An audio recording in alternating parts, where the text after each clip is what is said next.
Hello friends, പുതിയൊരു വീഡിയോയിലേക്ക് എല്ലാവർക്കും സ്വാഗതം. ബ്രസീൽ വേഴ്സസ് പരാഗ്വേ മത്സരത്തിൽ ബ്രസീലിന് വിജയം. 1-0 ബ്രസീൽ വിജയിച്ചു കയറിയത്. കളിയുടെ 44-ാം മിനിറ്റിലായിരുന്നു ബ്രസീലിൻ്റെ വിജയ ഗോൾ വന്നത്. വിനീഷ്യസ് ആണ് ബ്രസീലിൻ്റെ വിജയ ഗോൾ സ്വന്തമാക്കിയത്. ഈ ഒരു വിജയത്തോടെ ബ്രസീൽ 2 മത്സരങ്ങൾ ശേഷിക്കെ വേൾഡ് കപ്പ് യോഗ്യത ഉറപ്പാക്കുകയായിരുന്നു. ആൻസലോട്ടിയുടെ കീഴിലുള്ള ബ്രസീലിൻ്റെ ആദ്യ വിജയമാണ് ബ്രസീൽ സ്വന്തമാക്കിയത്.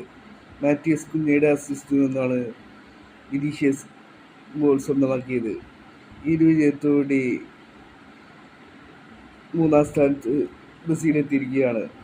16 കളികളിൽ നിന്നും 25 പോയിന്റുകളുമായിട്ടാണ് ബ്രസീൽ പോയിന്റ് ടേബിളിൽ 3-ാം സ്ഥാനത്തുള്ളത്.